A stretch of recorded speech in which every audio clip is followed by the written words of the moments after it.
Well, hello. Oh my gosh. What? Beverage go. Oh my gosh, it's Oh happening. my Hold on, I'm gosh. getting my Okay, beverage. I'll be right there. I'll be right there, Rory. Dad, Daddy's coming. Happening. It's happening. Daddy's coming. Take your time. We don't rush in this house.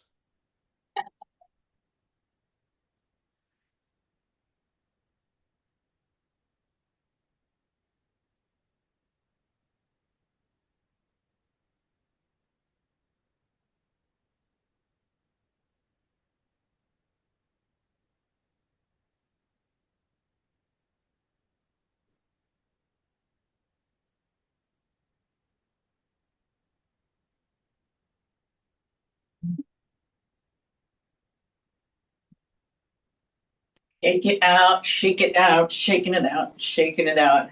Shake it off. Shake it out.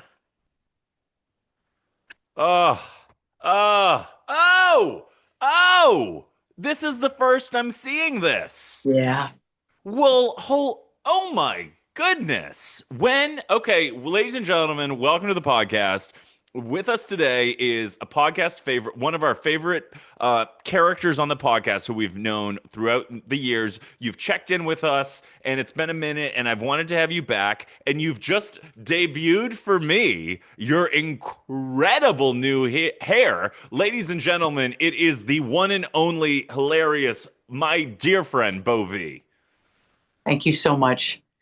Well, you are just as sexy as you always are, sir. You are too kind. No, let me tell you, something that always captivates me about you is your eyes. Everyone says it, you get it all the time. But go ahead.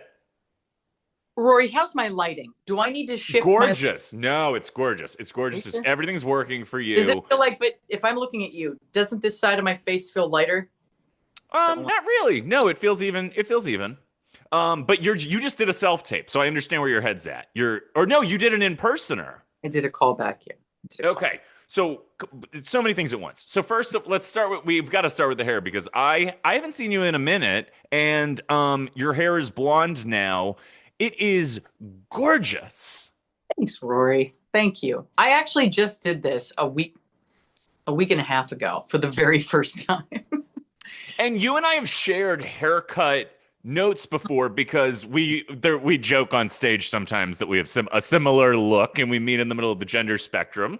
That's right. And but hello volume, like it looks Yeah. so thick. Oh, Oh, it looks so good. let me do this here. Whoop, whoopie, whoop. Thank you. It is quite voluminous. I was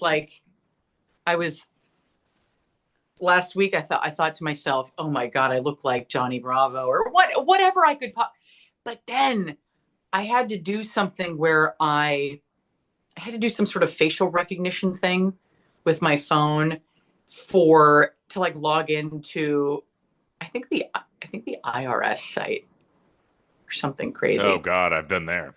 And it did this animated thing with my and I looked at it and I was looking at Beavis.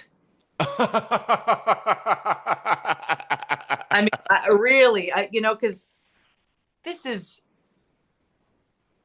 It's funny that whatever. you. Just got to do what it wants.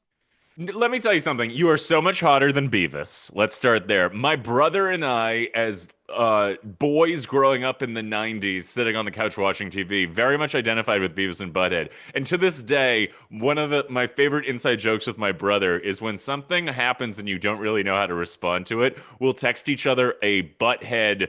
Uh, but no, you're so much hotter than Beavis. Your hair is lighter. It's so voluminous. Tell us about what made you want to go blonde? I will. But can I do a Beavis impression first? Please. This was always my Beavis. Ready? That's good. Beavis is way harder to do. Is he? Yeah, no, because Yeah, these are not human sounds that Beavis makes. true. I also loved we Connor and I used to watch the Beavis and Butthead Do America movie. It was on all the time, and I loved the part where Cloris Leachman plays the old lady they sit next to on the plane. who thinks they're nice young men and they're just trying to score. And she Yeah. and she says, they say, yeah, we're going to Vegas to find some sluts. And she says, oh, I love the sluts. I took a That's beating. right. That's right. That's right. I waited on Cloris Leachman, I want to say like 8 years ago when I was working at a hotel downtown LA. Oh my gosh, that's a huge star. I know. And rest in peace, May, Cloris may she rest Leachman. in peace. Yeah. Um, You're gonna see me doing this a few times. It's because I'm managing my cats. It's not worth getting into. Just know that I'm managing the cats. no, you have some cats who are what's the most respectful term? Wise in age. They're elder. That's Yeah. legit. Yeah. That's legit. Actually, yeah, I will. I'll have her. I would love Bucket to be on this Oh, I podcast. love that I'd name. love to have her. Yep. No, I don't know why I made that sound. She can't hear anymore. Well, she's going to be 19 in May. So I didn't know. Okay, so my dog died when she was 8, and I knew that was young, but like I didn't know how long cats live. Cats live long. they tend to live longer. But it's so here she is. You ready? Yeah, let's do it. Oh, Bucket. God, of course this is. Oh, hi, Buck. Oh my God, still such a looker, can I say? Oh, right. She's gorgeous. This Hi, girl. Bucket. And I think that you strike me as if I were a pet, I would want you to be my parent. Oh, thanks, Rory. So, but let's get into the hair decision. When did we decide we were going to go blonde? What if I just did this the entire time? Would love it. So I always kind of wanted to do it once, and I think I can actually think I just continuously convinced myself not to do it because here's why. It's such a thing, isn't it? It's such a thing. Blonde hair is it's such a thing, and it always annoyed me. The idea of doing some, I don't know, something that felt like, wow, look at me. I'm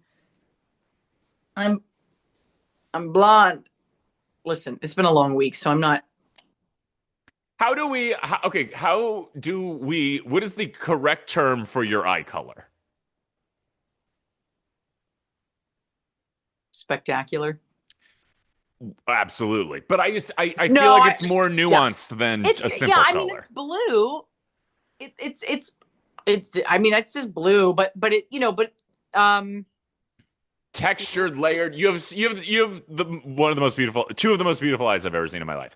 Now, the way that it matches with the hair. I know what you're saying. Blonde is a whole thing, all these connotations with it. You have been so refreshingly candid as a comic and as a person about the way that you navigate this body we're in. My comedian Jackie Cation, who I had one lunch with and I now call my friend, because I think that counts if we've had one lunch, calls it we're all in like a meat case. Like we're all in this like thing that's our body that like we have to make sense of. We have to make sense of what other people think of it. We have to, how are we expressing ourselves through our body? So when we make changes to our hair and all these things, sometimes it can feel sort of trivial or whatever, but like it really is like, hey, this is how I want to be seen. So I was just curious if there was like, if you were just looking to shake it up, or if there was like where you were like, so you saw inspiration and you were like that.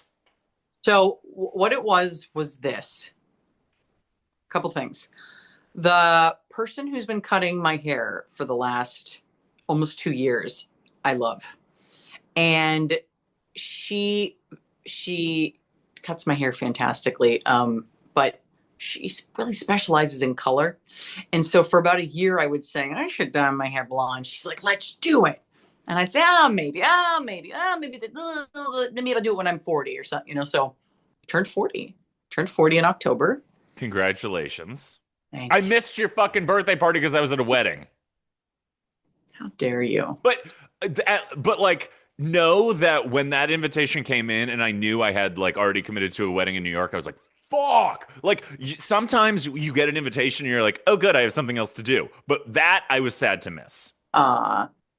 Thank you, Rory. Well, I hope the wedding was spectacular. It actually was pretty fun. But you turned 40, and then what did that mean for you? I turned 40, and what meant a lot of things. One was, hey man, the whole midlife crisis thing. I thought we better start doing some shit that we've been wanting to do. We, as in talking to myself, and then a couple months went by, and I was talking to my hairdresser. It just feels weird to say my hairdresser, my hair cutter. My scissor me timbers in the hair. Does it feel too femme to say hairdresser? Yes. I get it. It's your barber. Let's just say it. Yeah. My barber. And this was last month. And I thought, you know what? About to be a new year. Let's do this.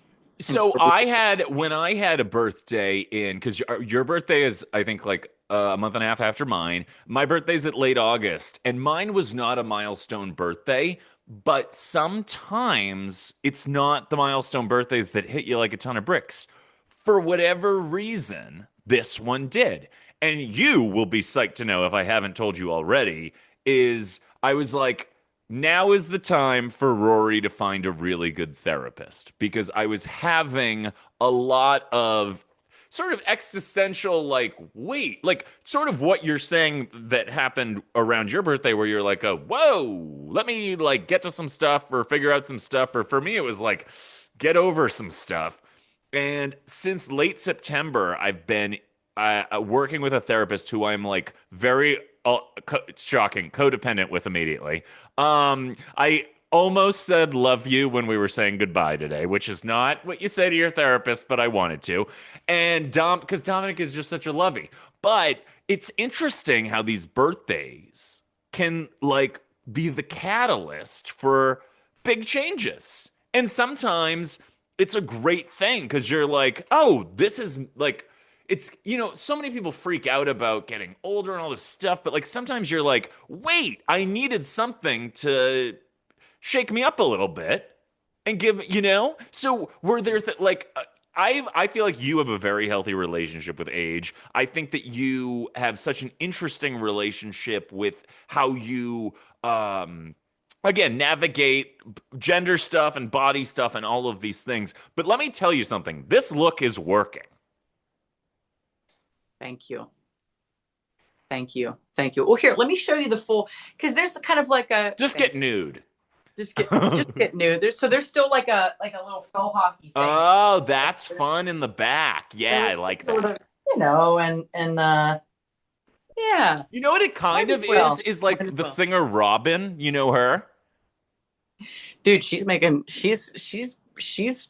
popping right now. She's back. She's totally back. Right? What is it? Sextacular? I haven't heard them. Everyone's talking about it, but I got to listen to it. Yeah, she's big. I don't think it's that. It's something else. But yeah. But anyway, thank you.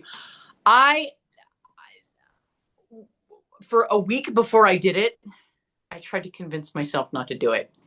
Oh, here's my other cat. This is Finn. Finn. Say hi, Finny. Hi, Finn. Two beautiful felines. Finn is less into being on camera. He is less. He's very needy though. But I tried to convince myself not to do it. I kept thinking, dude, I know everybody said you should do it. It's gonna look well with your blonde or your blue eyes, but I don't know. It's probably gonna look a little goofy. Goofy is what. Which, by the way, when have I ever shied away from being goofy? So I don't know what the hell. But there is some. Yeah, I don't know. I think there was okay.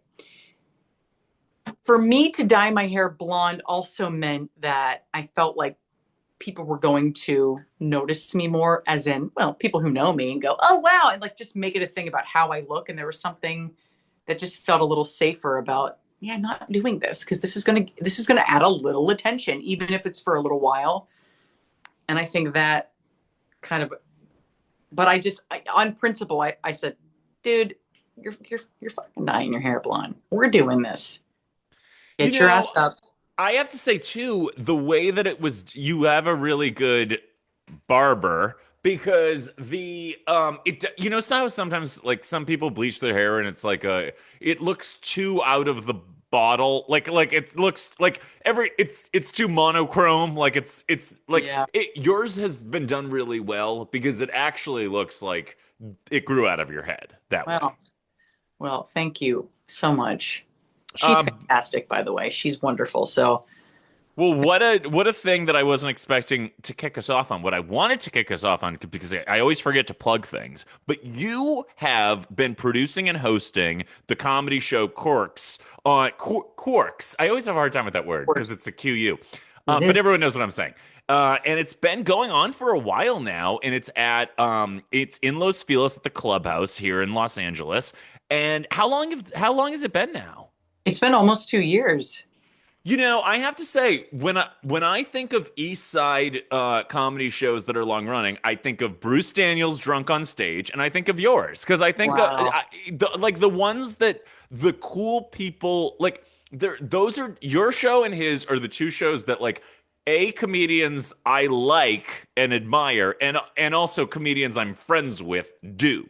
Like those are the coolies. Like I think you're really like, and podcasts are this way too. Like if you stay in the game, you really become part of the culture. And you've done, and I always say booking a show is fucking so much work. You have to deal with the comics and then people drop out and then you got to fill the room. It's a lot of work and you've stayed really consistent with it. And I just wanted to say congratulations for that. Thank you very much. I'll tell you what's made it a little lower pressure, right? I chose the clubhouse because, first of all, the rent to rent the space, it's very cheap. Okay. Uh, there's no pressure for me to sell tickets because you can't sell tickets at the clubhouse. It's a communal comedy space. It's got to be donation based. So going into it, that felt safe for me because I just out of nowhere, I actually didn't have a desire to do. I feel like I said this maybe on the last time we did this, maybe last year, but I didn't I didn't have any sort of aspiration to produce a monthly show because I don't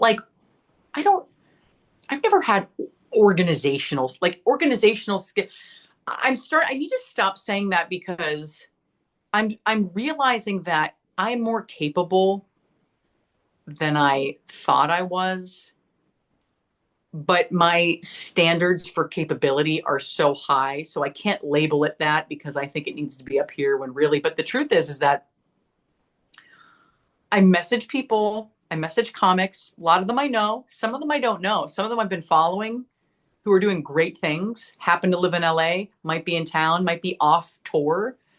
And most comics that I reach out to are like, sure, thanks for That's what asking. I love. So much of what you just said is what I love about comedy so much. First of all, that you're like, you're coming at it from a place, like, you're coming at it from a good place. I think you, like, one of the greatest things that I did in like understanding my space in LA comedy is finding friends like you who I really feel like are in it for the right reasons. You're in it for the camaraderie, you're in it for comedy, you're in it for like being a good person. And like I know that there are like comedian circles that it's like clicky and about like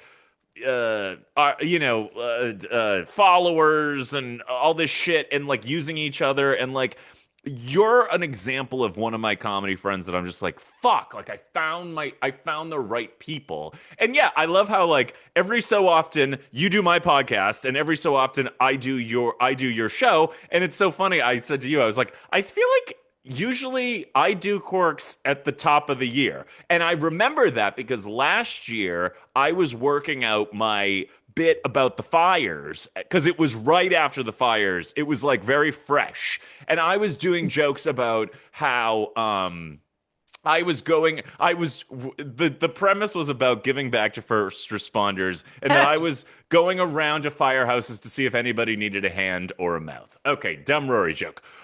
At your show, everyone loved it.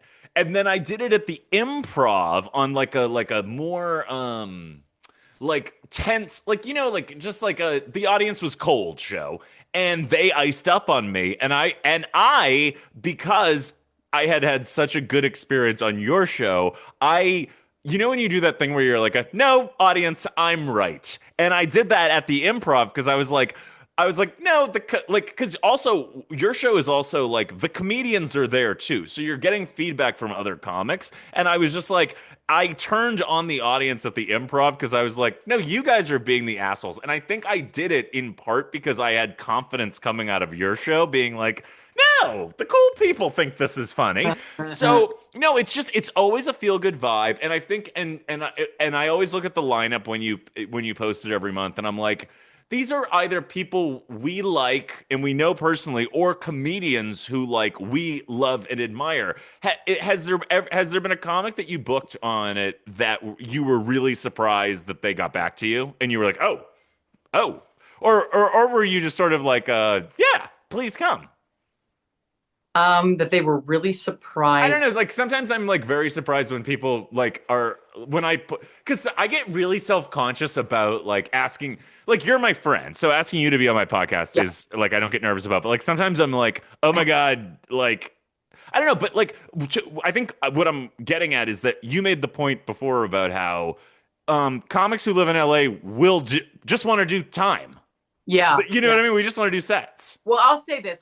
This was really fun for me. Now, I know this person a little bit. I know him, not through comedy, but because I'm friends with his wife. But I got Billy Gardell to come out and perform, and that was that in the spring?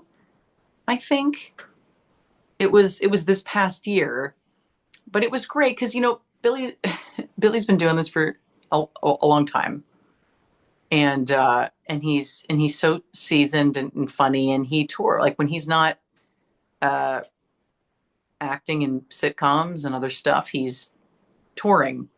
So I did feel, even though I knew him a little, I felt, I mean, yeah, I felt a little silly. I was surprised. I was excited. I'm like, You also, though, you make friends with famous people easily too, and I have other examples in my head where I'm like, because you don't lead with creepy, crazy person energy. You've always led with authenticity. well, I thank you for that, but I beg to differ.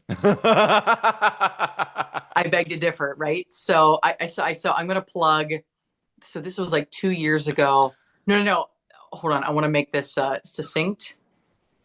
Sarah Silverman has been easily my biggest influence when it comes to stand up, and it's been like that for about 20 years. And I do. Sarah's She's just like, remarkable. and I've met her several times, and I ran into her. I bumped into her. I was hiking, and this was about now almost 4 years ago. And I went up to her and I approached her very gingerly, because it's one of those things where I'd met her several times. I knew she probably wouldn't remember me. And so I approached, and she was walking with her partner and her dog Mary. And she was talking to somebody, and I went up. But the point is that we had a little conversation, and I think in my attempt to not be like, it was more like this. I was trying to be contained, but the eyes were large. Ah. I thought that I was being contained.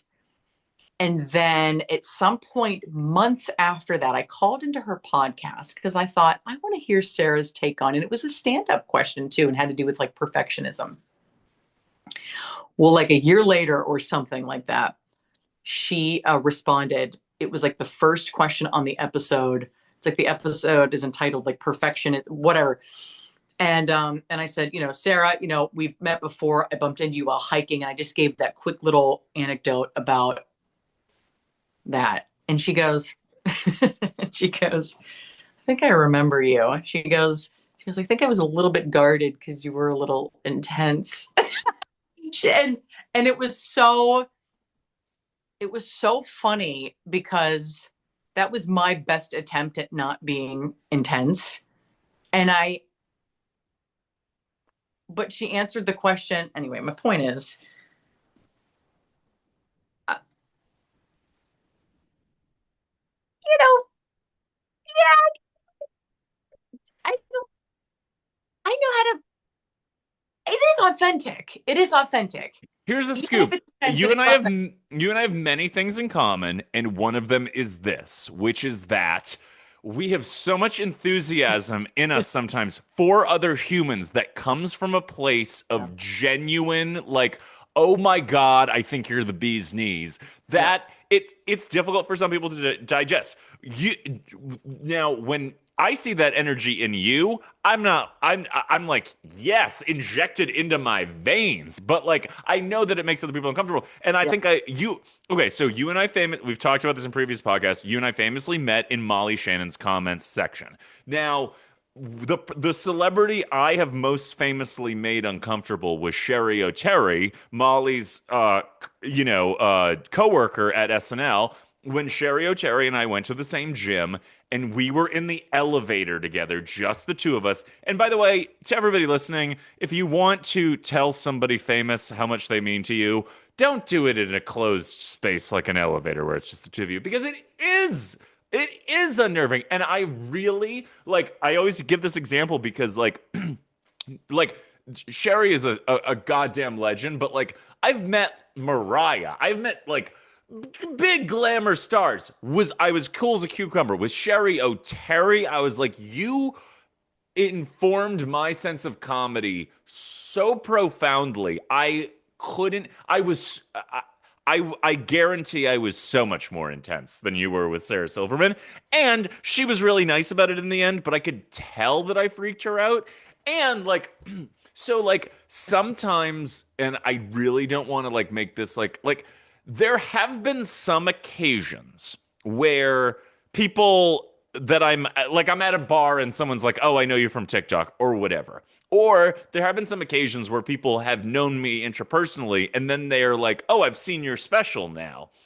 And what's weird is that and I never realized this as a fan, but now I'm like, oh fuck, is that like what everyone's doing is making it the entertainer's job to make the social interaction smooth, which is essentially what I didn't realize with Sherry O'Terry in the elevator is giving them work. I gave her work, which is like because ultimately she's gonna walk away being like, oh, I didn't want to be a bitch or I didn't want to be mean. And so what essentially I'm realizing, and this was at least how many years ago is this? This was at least 10 years ago. Like I I I vomited my excitement onto her. And now the way that I try to handle it is like, okay, let me figure out. Okay, so great example. Do you know who Lucas Gage is, the actor? He's a No. beaut. He's a Oh, wait, beautiful. Cage? Yeah, Lucas Gage with a G. I don't. I don't. He was straight until he married a Kardashian's hairdresser, and he's in White Lotus and all these things. Anyway, point is, I'm at LAX. I'm about to board a red eye. I'm stoned out of my mind. I'm like, that's Lucas Gage. Let me have a moment with him. Oh, this is actually maybe worse than the Sherry O'Terry story because I was like. Rory on edibles to board a red eye is really not thinking that there's any possibility I'm going to need to have a social interaction. I'm just thinking, how do I get myself asleep? You know, I'm just trying to knock myself out. And then I see a guy who's famous who I have a crush on. And I posted it to my stories because it was so funny because we took a selfie. He was very nice about it. I do look stoned. And but then after the selfie, like I sort of like I was treating the situation like, oh yeah, just, two guys of a similar age hanging out at the airport. And I think he was like, this interaction's done now. And I was like, oh, okay, I'll fuck off then. But it's like, it's very hard to keep your social instincts in tune when you're so psyched. I It's know. like, you know? I know for Sarah sure. Silverman would like that would be a big one for me for sure. Yeah, um and you're so right. But like, but to be fair, listen, just going back to like Sherry O'Terry. I mean, think about Sherry's funniest characters, right? She was so hyper neurotic and Very bouncing around. intense. So like Yes. automatically you would it would just feel appropriate. It would That's just feel very appropriate. true. That is the nature of her characters. You are Even correct about that. and again, not because that is her, but because that's that's typically how she was performing and acting when you were right watching her, and you would you'd probably have this fantasy, even if it happened so quickly in your mind that you're going to be like, oh my god, and she's going to be like, oh my god, and then all of a sudden you're going to Right, like, right, right, right, right. Yes, it's you know, we all have these like delusional fantasies of like, and then we became best friends.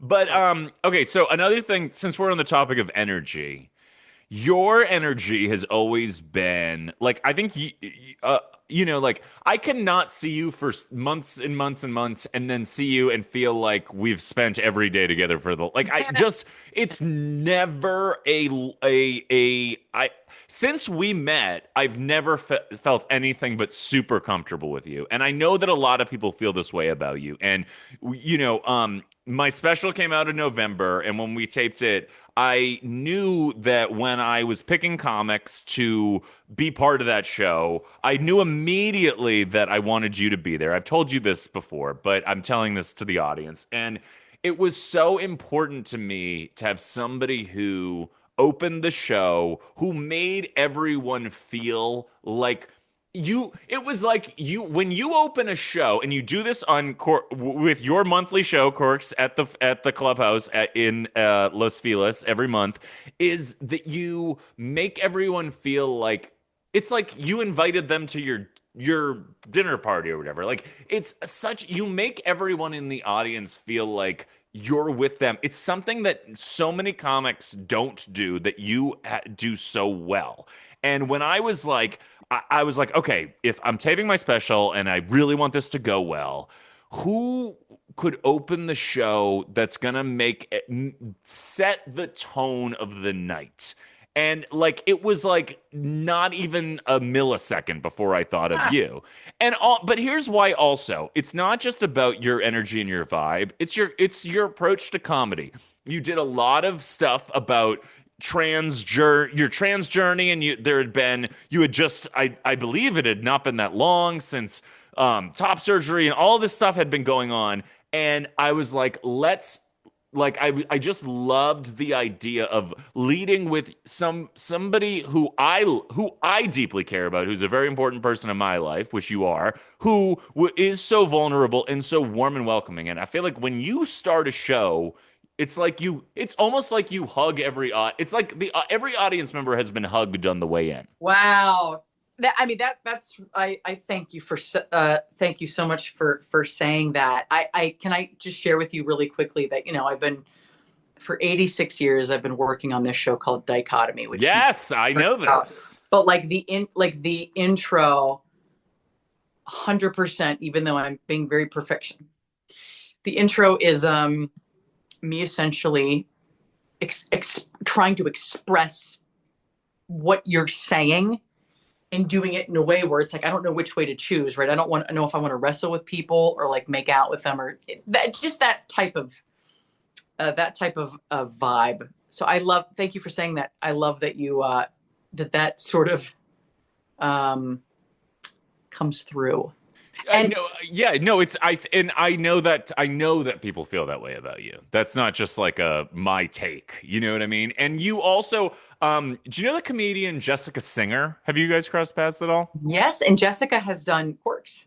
She is a delight, and she runs a show at the weed dispensary in or near us. Anyway, where we live in the valley. But she was on the podcast a few weeks ago, and she was talking about how when she started, you know how like there's that thing a lot of people don't like to go up first on a show because it's like you got to warm up the room, it's like a job. And she was like, somebody told her very early on, they were like, Jessica, you're gonna be asked to go up first a lot because you have that effect on the audience, and so do you.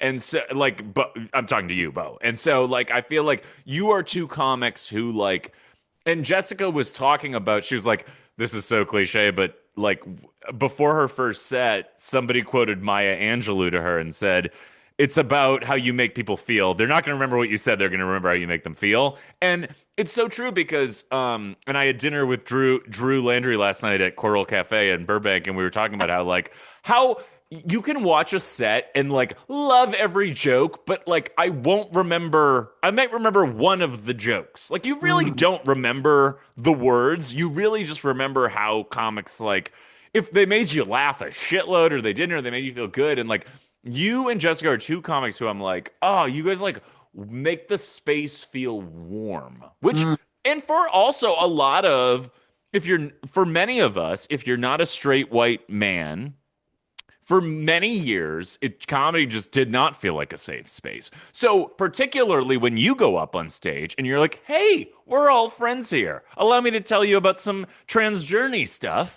Everyone's like, oh, I guess we are in a safe place. You know what I mean? Like you Yeah. disarm when with your Ooh. energy and what you want to talk about and volunteer, and you get vulnerable, and that makes other people feel vulnerable. You're now shimmying. Yeah. Rory, hold Have I on. been too complimentary? Is that what that means? Thank you for saying that. My instinct, because thank you so much. I've gotten the compliment of having really good stage presence and being very Yep. likable, and I've gotten that Yep. a whole lot. And even though I love it so much, my inner critic, the cynic, right in my head likes to go, but I'm not. Just hear me out. Just see if you relate to this. If you, it'll say, well, you're not. Yeah, your jokes aren't the best. You're just warm and like you're funny, but more than anything, stage presence, stage presence, and that kind of thing. Now, if that is true, which I think it is, and I know this because I have to be honest and say I'm not as disciplined with like really strategizing with the joke. I mean, it takes me time, but I'm not like sitting down every day looking at jokes and dissecting it and like really trying to do the thing. It really always does come down to the emotion for me, you know. But that's who you are, and that's what makes Yeah. your comedy special. We all do that though, which is like when you hear someone say you're good at one thing, you're like, oh, that's because I'm not good at the other thing. We all do that, but like the secret sauce in what you do is you always have led with raw compassion and like you're a human first. Like, and we all know comics who like are good joke writers, but they disappear behind Sure. it's like That's fair. they're not. And how about when Drew and I were talking about this last night too? Like, how about when you realize that a comic is hiding has a big secret that they're hiding from their act? Because Mm. because typically the name of the game is whatever you're dealing with is what you're talking about on stage. But when like for example, if you talk about all of this gender stuff, if you just like were doing comedy and like not talking about that, like that would have been a choice. It would have been a valid choice. But like it's when people are sometimes hiding from the real human of it all. I always say one of the biggest things that was really helpful for me to help purge myself of a lot of gay trauma was all the gay sex jokes I do. And it was like maybe 9 seconds into doing comedy that I was like, oh, I can't not do these. Like I was just like, oh, there's no version of me pretending this isn't my life. And then when all the big laughs started coming from the straight guys at my raunchy gay sex jokes, it was really healing because I was like, oh, I get to do that. Like I get to there's something so wonderful about when comedy allows you to be a version of yourself that you didn't necessarily know would be okay. You know? Yeah. Not that, and I know that I'm not saying that was your experience, but it's like to be so authentic. It's like because, and also like the point of the job is to get the laughs, of course. But going back to what you were saying about like you being really likable on stage and being such a warm persona does not mean your jokes aren't tight. You know what I mean? They are. They're great. And but I think we all do that little thing of like, oh, but I still have to work on this. And I think to some extent that's a good thing because uh, if we're all always like, oh, let me keep working on that, like I have this thing, I have this part of it down, but this part I can work on. Like, okay, so for example, like, I I had some trolling occurring recently that I was not expecting, and for a long time I was like, oh, I really don't get heckled often, and I don't really get negative comments online. So I was like, clearly I've figured this out. Like no one messes with me. And then I realized I was like, it's because I don't do the road yet. Like it's not like I'm touring in the South. You know what I mean? Like it's like when I do your show, I'm not gonna get heckled. I know that already. You know what I mean? Like, but like when I got a teeny bit of a taste of it, I was like, oh shit. And then I have a really hard time with not taking the bait. Like, cause my Boston ass is like, let me go for the jugular. And there have been times on stage when I have had teeny weeny moments of heckling where I've been like, that was a complete overreaction from me. Like, I didn't need to go to a 10. I could have kept it at a 5. Ah, And on you know the rule with comments online, which is you don't engage with them because that just fuels it. yeah. But my Boston ass cannot resist because the seventh grade gay kid in me is like, you don't get to mess with me. You know, like it's like, and I was talking to my therapist about this. I was like, I've long fantasized about being in my 30s and going and fighting the fights that my younger self didn't have the courage to handle and fighting them for him. And then realizing that even me now doesn't always handle them that great because I'm triggered. And I'm so, and so it's like we all have these like things that were, and maybe some of these are the reasons that we got into comedy. But I have to say, when you are given compliments, please accept them and internalize them because bring it back to full circle. Like, I think a huge part of why my special came out good was you guys, you, Drew, and Mitchell, just like setting the tone. Because here's why. Because when I've never gone out on stage feeling like the crowd was more warmed up. I've never gone out to like oh, wow, you guys are psyched already? Then this is going to be fun. And I had a blast out there. And also, you were really funny in the green room because we were all hanging. Like, that was the other thing, too, is like, if I had to sit in the green room by myself and tape my first special, that would have just been so like isolating. And like, to have you and Drew and Mitchell there, and we were just like hanging out and like it was just like such a silly, fun thing. Like, I just felt like that's where comedy is a team sport, is like we all do sets on stage by ourselves, we all do our own act, but like it's the backstage where we're like that's where we're a team. It was Yeah. so nice. Oh, well, it was lovely. And you were amazing. Are Thank amazing. you, babe. So fun. That was so fun to do that. And I love your special. And it was so good to be there and watch you. And I mean, you really, it was so funny, but it was also you just owned the shit out of it. Oh, you're very And sweet. that really, I'm starting to, I think, realize more than anything, it's like whatever act people have, they've got to just own it. Oh, you know what I mean? And owning it, Yes, I do. like, so many things. And you really did. Like, it was really gratifying because you didn't apologize for anything. Because, like, apologizing when performing is very subtle. Yes. Yeah, I know exactly what you mean. I know exactly what you mean. And it can be the difference between a big laugh and not at all. Yes. Yeah. Well, I mean, look, like I was referencing before, comedy absolutely helped me process a lot of gay trauma that I have, for sure. But I was like, going back to what I was saying before, like, I was with comics who are my friends, who I also really admire and respect, and like, like um the I felt supported in a way that like allowed me to be emboldened enough to be like, yeah, this is my fucking act and it's gonna go how it's gonna go. But yeah, you're so right. I mean, when did you get confident on stage? Because you, going back to the feedback you were getting before, you like, you're so yourself up there.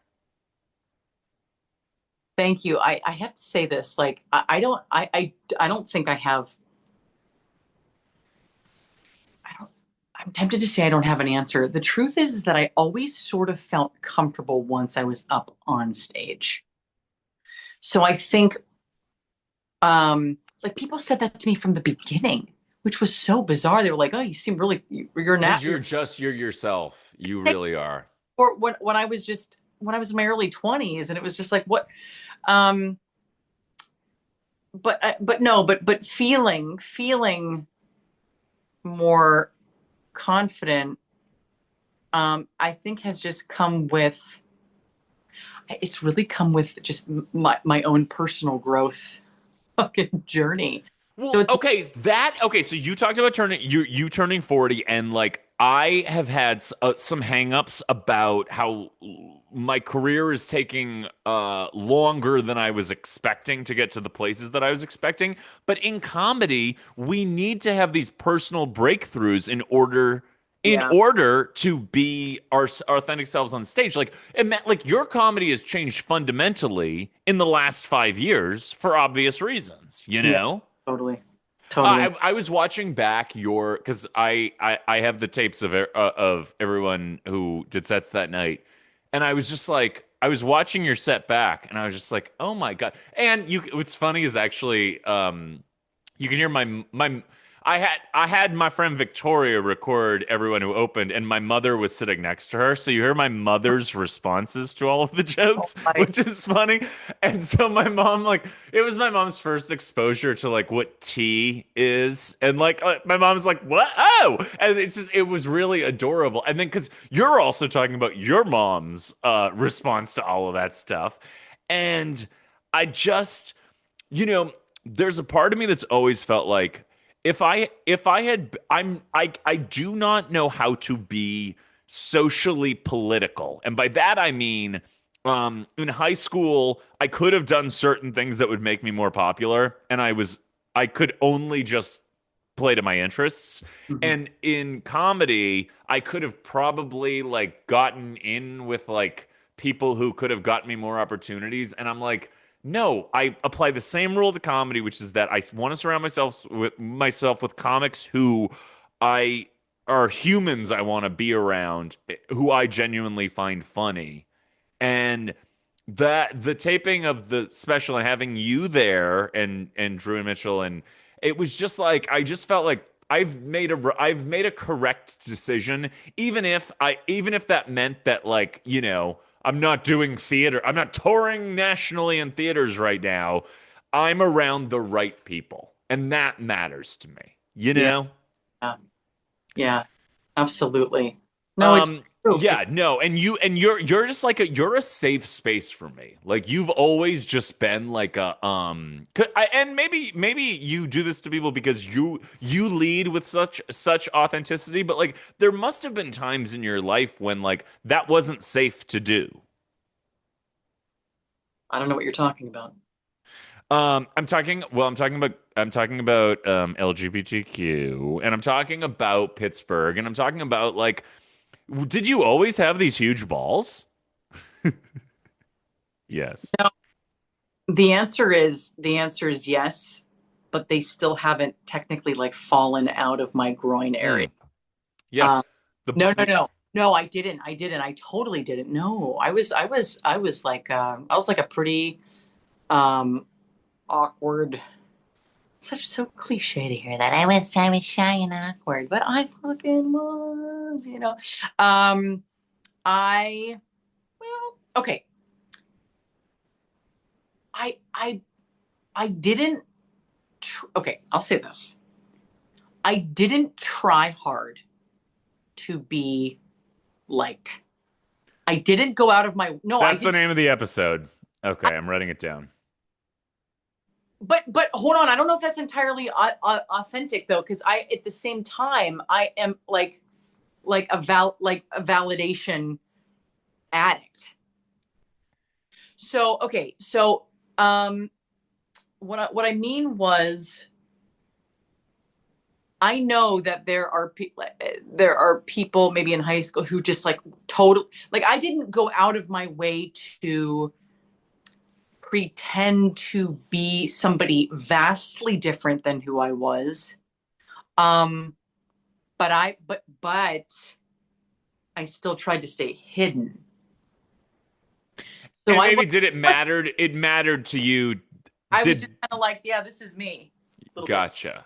you know? Yeah. Well, but also, like, I think we also need to give a lot of grace to our adolescent selves because, like, something that I've been reflecting on is like I was not a so okay, so a beautiful thing happened where I reconnected with somebody I haven't seen since high school, and we were like friends, friends of friends, sort of friends, but like, and then just like sort of followed each other on social media for 1,000 years, and then she was in LA and we got drinks, and it was sort of like that thing where you're like, oh, we went to high school together, but we would be adult friends, like we would be friends now, and we got together and we got to have this like deep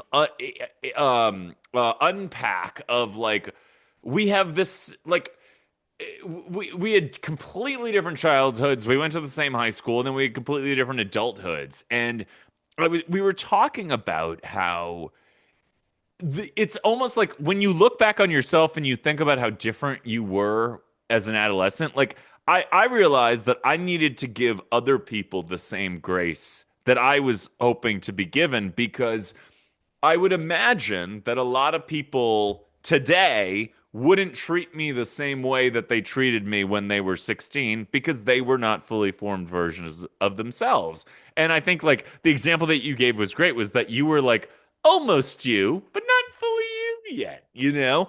I think I know if you and I had gone to high school together, we would have been friends. We would have been besties. No, I actually really, really believe that, because I have to say this, that even though I wasn't outgoing with the people who I thought were really cool and really liked, but when I was with my group of friends, I became this zany, just like fucking goofball. Like I Yep. would just go off, and you and I would have like we would have been Done doing, bits on bits on bits. yeah. Yeah. Oh my God, huge. So we're at the point now where I would like you to talk about like creatively, whether it's what you're talking about on stage, if you're working on dichotomy, like what are you like creatively excited about right now? Creatively excited about. Is it So quirks? Is it what I still can't say quirks? it's Quirks. There it hard. is. It's easy to, because like it's like it's easy to Quirks. wax. Yeah. I want it to be an O and not an I, but it's not going to be. So Yeah. Quirk. quirks. Creatively excited about. So, okay. I mean, it's still dichotomy. Creatively excited about. So, I do want to say this. I have been, I don't know if I talked about this on when I was here last. You remember that I had a very moving, incredible bond with a praying mantis right after my top surgery, came to me on my I was birthday. there. I was You're at there. the party. Had him Yeah. 3 months. His name was Manny. So around the time, like even before he passed, which I had him for 3 straight months in my apartment, I have been working on a children's book about Manny. But it's been very slow moving because I am very slow moving when it comes to creating things. But I am in the process of wrapping that up. Oh, And that's awesome. it's not comedic, but it's very heartfelt, and it's very I mean, it was a spiritual experience, and it was adorable. I mean, it's the story really just writes itself. I feel good about just like getting that out there for the love of God, because as somebody who, and we can attribute it to whatever, but it's popular to say it's probably my ADHD, but there's a lot of like projects that have been going on, projects that just haven't are being consistently worked on, but just haven't come to fruition quite yet. As always happens. Yeah. Yeah. So finishing my Manny book, but I actually am excited for Quirks though. I've had many moments where I thought, do I need to keep doing this show? Why am I doing this? And I'm realizing that some people know about it, and other comics are like, "Oh, you should do Bo show. You should do Quirks because it's great for stage time, and it is creating a community where." Well, let's plug it because I'm on the next one. And so February 16th at the Clubhouse in Los Feliz, and I meant to plug this at the beginning, but we're doing it now, which is going to be great. Quirks, and I don't know who else is on it, but I'm sure. By the way, I've also made friends with comics that I've done that have been on your show. That's how you know it's a good. That's how you build credibility in LA with these comedy shows, is when you're booking shows where like the other comics are like, oh, I like you. And like I've definitely made friends at your shows. And then ironically, so I'm doing your show on February 16th, Monday, February 16th, and then I just got added to Bruce Daniels' Drunk on Stage show at Akbar this coming I guess this episode's going to drop after it happens. So who cares? But this coming Tuesday I'm doing the Akbar. I get very nostalgic about Akbar because the first apartment that I had in LA was down the street from Akbar in Silver Lake. And it reminds me of being 22 and just moving to LA. And I was still with Daryl, but we would go, like, that would be where we would go. And, like, I don't know. I would argue that Akbar is the best gay bar in LA. Really? Yeah, Okay. because it's just so, it's so not West Hollywood, And not that West Hollywood stuff is bad, but it's sort of like, and it's very straight friendly. Like you get everybody, That's true. And here's what's great about it is that there's a separate bar in the dance floor area. Right. And then there's a separate bar in the hangout area. You have to have two separate bars. But East Side stuff is where it's at. And yeah, like, dude, honestly, I think like I feel this way about my podcast too. Like you keep doing it and it builds credibility. And when people who like you, who are talented, can do it and continue, because I know I've seen like comics that I really respect keep doing your show. It's like you're building credibility and it's a lot of work, but like you're doing like this gets to be part of your comedy legacy is like, and also think about it this way too. The likability that you have on stage is quite true off stage, which means you book a show effectively because comics want to work with you. Yeah. You know what I mean? People know you're going to be fun, you're going to be organized, and like it's going to be a good experience because it's not always with others. That's fair. That's totally fair. I really I appreciate and I What's so funny about you is that you're not great at taking compliments. I know. And but I have to say, as somebody who feels pain when I'm giving a compliment and I can tell that it can't be received, like I'm really doing my best to receive it. I really mean it. Like I'm doing, really trying to, again, because there's this standard. It's amazing I'm still doing stuff, right? Because it's not like, it's like there's the reality. What's the reality? Everybody's reality is different. But yeah, there's this high standard that still goes, and it'll probably still exist, right? Even as we do more and more in our career. Well, sure, but this thing, you know what it is too, is that tell me if you relate to this. If something feels natural, if I'm just being me and it feels natural, if I get complimented for it, doesn't feel like it counts because I didn't work hard. It's just like part of it. It's just like natural. It's a natural thing. So I'm used to having to try. I'm writing this down because that actually is fascinating. Doesn't count because I didn't work hard. Right. Wow. It's like, everything If I'm getting complimented or praised or validated, it Wow. has to be because I struggled to get there. Wow. I And never that's realized that I bullshit. thought that too. Wow. And it's not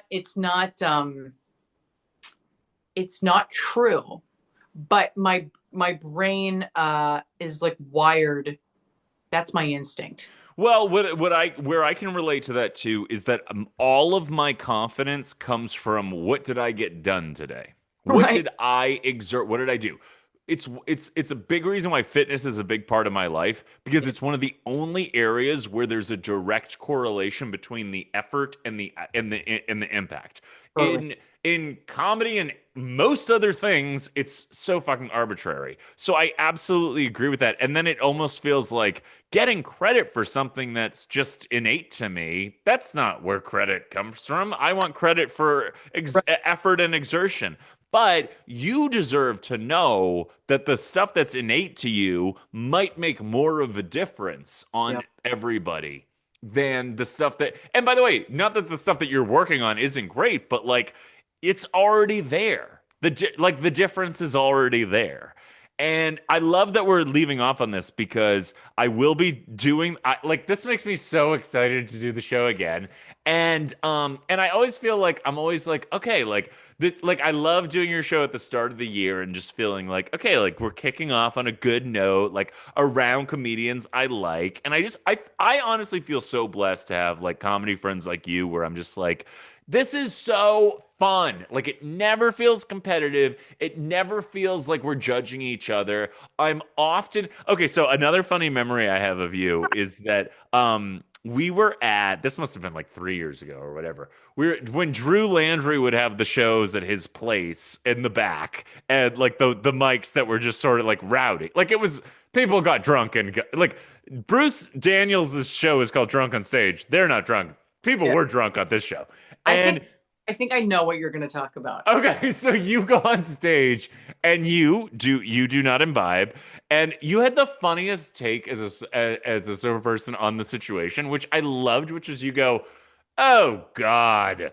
I like you were basically being like I'm not gonna drink, but I probably need to be here. Like you were just looking at everybody and being like, you were just like, oh Jesus Christ, which is like, it's almost like you were doing the internal monologue of the designated driver, which is like, you fucking dumbasses. It was so funny.